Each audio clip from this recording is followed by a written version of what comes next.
Pozdrav dobri ljudi, dobrodošli u Inner Warrior na kanal Transformacije svijesti. Dobrodošli svima vama koji ste prvi put ovdje, nadam se da ćete tu i ostati, da ćete se pripisati na kanal, da ćete ga pratiti i normalno svima vama koji duže vrijeme pratite ovaj kanal. Danas je jedna vrlo specifična tema i mislim da je ovo jedan od važnijih videa koje sam napravio u zadnje vrijeme.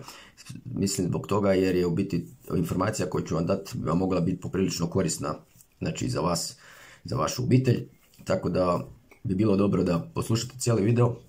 i eventualno normalno da ga podijelite u što većem broju, jer u biti ova informacija je nešto što je i sam taj pronalazač imao želju, a to je da će da podijeli tu informaciju sa što većim brojem ljudi, zato jer u biti je vrlo jednostavan način da riješite mnoge zdravstvene probleme. Riječ je o CDS-u, odnosno klor-dioksidu, to je supstanciju o kojoj ne žele da znate. To je današnji naslov ove teme. Čemu se konkretno radi? Znači, prvo ću započeti cijelu priču sa jednom pretpostavkom koju sam iznio u svojoj knjizi, a to je da naš organizam je u biti sposoban sam sebe liječiti. To jest, medicina bilo kog oblika, bilo da se radi o alopatskoj ili o alternativnoj, ne liječi naš organizam, nego u biti samo pomaže, odnosno ili odmaže, znači u tom procesu. Naš imunološki sustav je tako osmišljen da je sposoban, da bi trebao biti sposoban da se odupre svim tim nekakvim problemima. Znači ovo što se nekad dogodi, znači da slomite nešto, normalno tu medicina super pomaže, da se namjeste kosti, nekakva dijagnostika i tako dalje. Međutim, sve manje više bolesti, odnosno 98% bolesti uzrokovane su našim stanjem u organizmu i okolišem, to jest uglavnom je to nekakav nusprodukt na temelju toga kako znači, se vi osjećate, odnosno tih nekakvih energetskih potencijala u vašem organizmu, plus svega toga što vi unosite u svoj organizam, bilo putem zraka, putem vode, putem hrane. Postoje znači 1 do 2% bolesti koje su kao nasljedne bolesti i o tome sam isto pisao u knjizi, međutim znači manje više glavna oboljenja u svijetu su nekakve kronične bolesti, nekakvi karcinomi, znači ljudi umiru najviše od karcinoma, od srčanih udara i tako dalje. I znači to je osnovna pretpostavka, znači da naš organizam je sposoban se liječiti, odnosno naš imunitet ako je dovoljno jak i nije kompromitiran, on je sposoban oduprijeti se svim tim nekakvim problemima i uglavnom manje više svi ti problemi uzrokovani su nekakvim patogenim organizmima kojih u biti u našem tijelu ima jako puno. Oni su u biti sastavni dio našeg tijela i sudjeluju u mnogim procesima, međutim ako imunološki sustav nije ih u mogućnosti držati pod kontrolom, onda oni preuzmu kontrolu i znači onda nastaju nekakvi problemi. Tako i znači ovaj famozni CDS, odnosno klor-dioksid, koji je u biti nusprodukt spajanja dvije supstance, to je natrij klorita i neke kiseline, je u biti vrlo jaki oksidans koji onda vrlo brzo i vrlo agresivno reagira sa tim patogenim organizmima i uništava ih. Isto tako reagira sa teškim metalima, inače oksidira ih. I sad prije nego počnem tu temu, kako sam ja uopće došao do toga i u biti već sam najavljivo ovaj video i neki su mi čak malo zamjerili jer sam to davno najavio pa ga nisam napravio, znači sad ga radim. Znači mene je to zaintrigiralo jer sam čuo više navrata, znači došao do te informacije, onda sam počeo malo istraživati. Ako se sjećate u vrijeme izbora u Americi kako je počeo COVID, pričalo se o nekim lijekovima koji su nakon toga brzo ukinuti jer su se ispostavilo navodno da mogu liječiti COVID, međutim normalno farmakološkoj industriji, odnosno toj farmakomafiji to se baš nije sviđalo i potrudili su se da brzo maknu te lijekove i one koji su ih propagirali da ih se odmah etiketira, pa se to radilo ono hidroksiklorokinu i ivermektinu, čak taj hidroksiklorokin je Trump promovirao, međutim onda je na temelju jednog članka, lažnog članka u tom nekakvom medicinskom časopisu Lancet objavljen taj lažni članak i na račun toga je taj hidroksiklorokin maknut, međutim to je posle demantirano i znači na mala vrata se hidroksiklorokin vratio natrag, međutim još uvijek znači se ne koristi masovno. Sad, isto tako mogli ste gledati u tom jednom dokumentarcu i Trump je čak spominjao i klor-dioksid, međutim onda su to tamo prikazali u tom dokumentarcu kao da je to neka suluda ideja, vrtili su tamo s očima kao da su na račun toga u biti ljudi pili varekinu i da su se neki potrovali. Znate kako vam je to u Americi, zbog takvih ljudi imate onaj natpis na šalicama kave, znači nemoj pit vruće, Znači ljudi svašta čuju i onda svašta eksperimentiraju i u biti onda se događaju takve glupe stvari i normalno kad ne želite nešto da izađe na površinu, kad farmakomafija želi nečem stati na kraj, onda se takvi primjeri koriste, prezentiraju se putem medija u javnost kao nešto tragično i onda se na račun takve nekakve supstance čak i zabranjuje. Međutim, znači varekina je nešto drugo, klor dioksid je totalno nešto drugo, mada su ove supstance od kojih se dobiva, kad ih vidite, znači da na tim bočicama su oznake da su toksične i znači štetne za okoliš i znači reaktivne, odnosno da se ponašaju kao kiseline. Međutim, stvar se mijenja onog trenutka kada se znači te dvije supstance spajaju. E sad, kako je u biti taj klor dioksid došao u javnost, onda sam ja znači nakon toga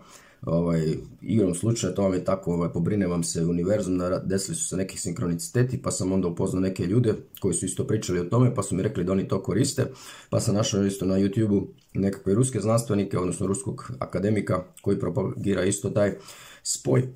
i u biti brzo sam vidio da se tu radi o nečem vrlo zanimljivom i vrlo korisno i što je najbolje vrlo pristupačno i jeftino. I onda sam došao u biti do knjige Jim Humblea, Čudesni mineralni dodatak. Prvo sam došao znači, do engleske verzije pa do hrvatske verzije. Pročitao sam tu knjigu, znači taj inženjer koji je čak radio i u znači, istraživanju atomske bombe i uglavnom se bavio u inženjeringu, znači radio je u Južnoj Americi na u nekim rudnicima zlata, znači na iskapanju zlata. Međutim, igrom slučaja čovjek je došao do otkrića da taj MMS, odnosno natriklorid, je dobar u liječenju malarije. E sad on je, najbolje da pročitate tu knjigu, ja ću vam prvo to ukratko ispričati, znači on je ustanovio da je ipak taj natriklorid je još efikasniji kad se spoji sa nekom od kiselina kao što je limunska kiselina, odnosno limunov sok ili metin sok ili octana kiselina, jer tada ima puno jači učinak, to jest taj učinak i efikasnost mu daje taj klor dioksid. Nakon toga čovjek je izliječio mnogo ljudi od malarije, prvo u Južnoj Americi, a onda poslije nakon toga je krenuo s tim i liječiti ljude po Africi, doslovno radi se o desecima tisuća ljudi. Međutim, tu je došlo do raznih zavrzlama, on je to pokušavao na neki način ozakoniti, da se vrše nekakva medicinska istraživanja i tražio je potporu i od Bill Gatesa i od Svjetske zdravstvene organizacije, međutim oni su ga svi glatko odbili, tako da je u biti taj klor dioksid ostao na margini, upravo zato ono ko što vam je možda već i poznato, znači sve što vrijedi ili je ilegalno ili je skupo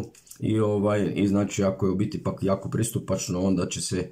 establishment pobrinuti da vi do toga nikako ne dođete. To se već čak događalo tu i u Hrvatskoj, ljudi su neki se koristili s tim klor dioksidom, ja ne znam koliko će ovaj video opstati tu na internetu, međutim eto neki su čak dobivali kaznene prijave zbog tako neke promocije te supstance.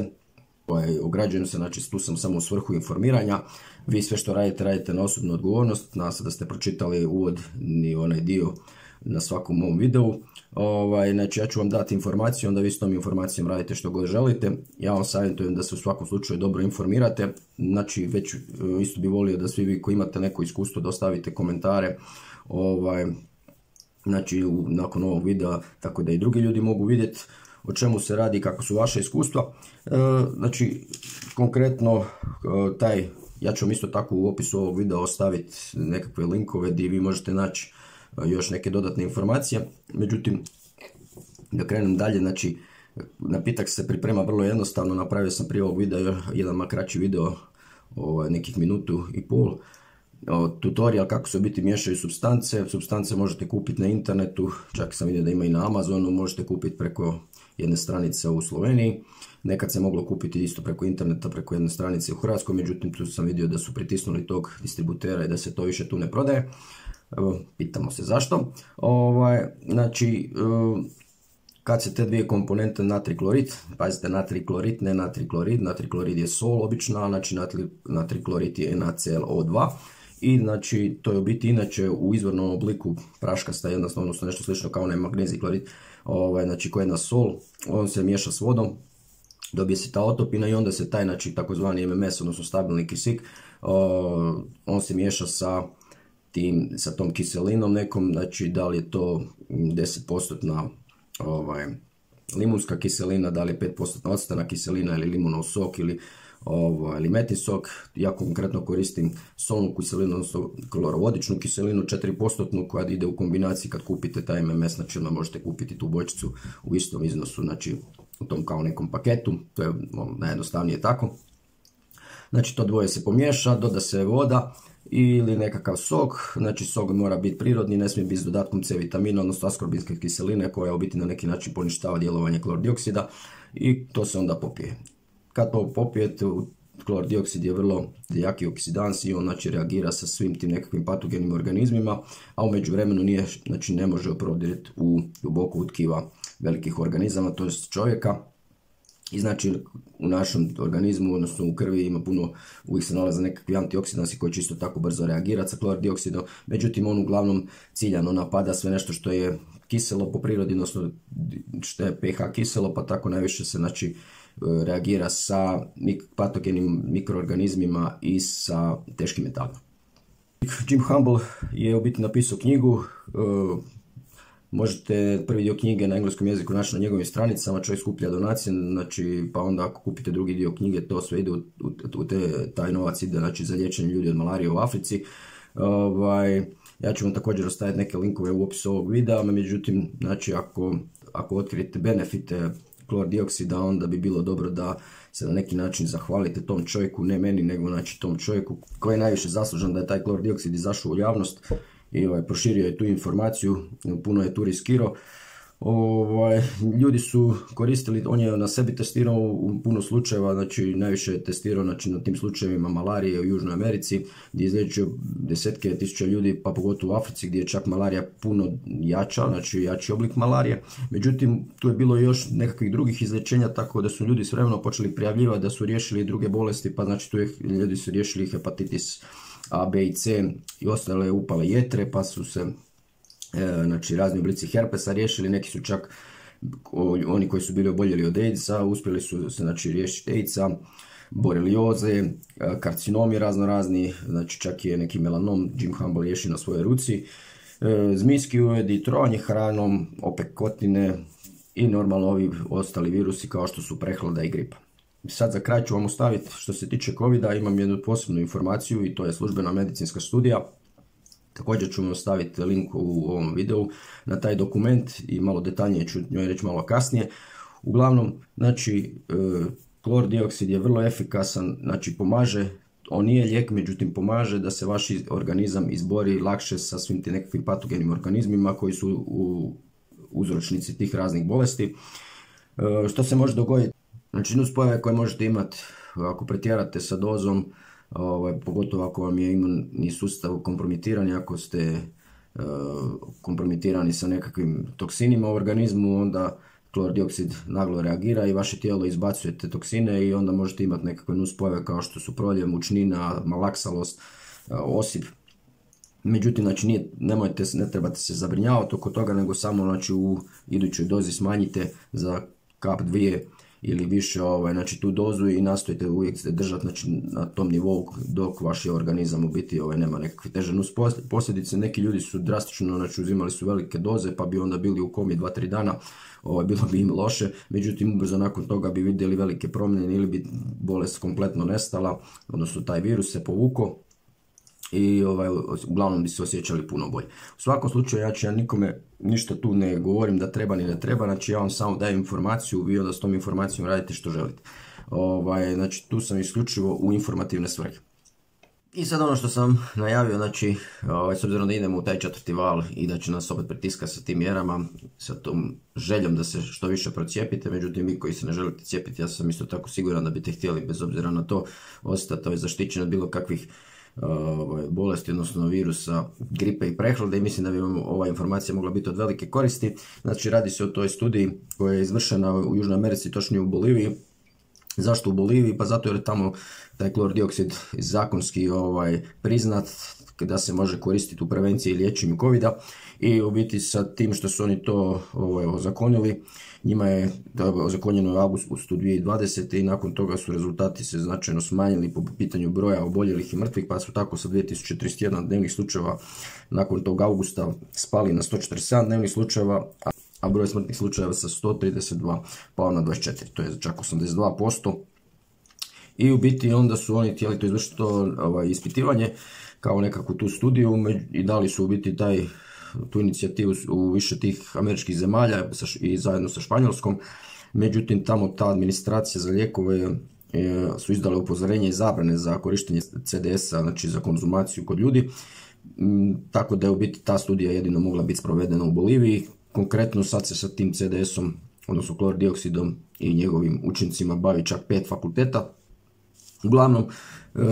to ispitivanje je izvršeno na jednom malom uzorku, radi se o 20 ljudi koji su sudjelovali u eksperimentu i 20 njih koji su bili kao kontrolna grupa. Uglavnom svi su imali simptome COVID-a i bili su pozitivni na PCR testu. Međutim, ubrzo nakon što su primili znači ta kontrolna grupa od 20 ljudi koja je uzimala tu terapiju, koja je bila, znači, sadržavala 10 ml klordioksida u 900 ml destilirane vode. Vidite, znači, koristi se i destilirana voda. Ono što sam isto radio jedan video, znači, ako vam medicinari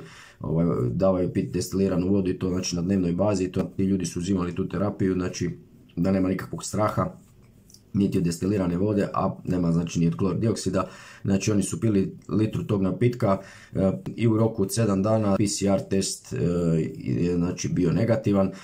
U roku od 14 do 21 dana su svi, znači, sve se vratilo na normalu. Već u prvih 7 dana niko više nije imao temperaturu.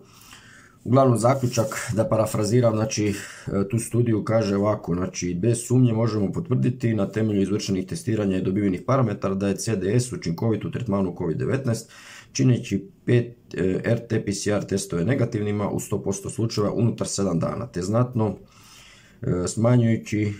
i reducirajući simptome, te vraćajući parametru u normalu u roku od 14 do 21 dana. Eto, to vam je to što se toga tiče. Sve podatke, odnosno sve linkove možete naći u opisu ovog videa, znači morate kliknuti u malu strelicu desno ispod videa da biste vidjeli opis videa. Toliko u ovom videu. Ako vam se sviđa moja majica, znači, koju sam dizajnirao, ovako malo je šaljiva, bit će takvih dizajna još, možete mi se obratiti na mail innerwarrior78@gmail.com i saznat kako možete doći do svoje majice. Isto tako, znači, još uvijek dijelim knjigu, doduše knjiga će uskoro biti izdana u tiskanom obliku, tako da više neću moći ju poklanjati, jer će, znači, prava biti ustupljena tom izdavaču, pa eto, slobodno se javite dok još možete. Hvala na pažnji i do nekog idućeg videa. Pozdrav!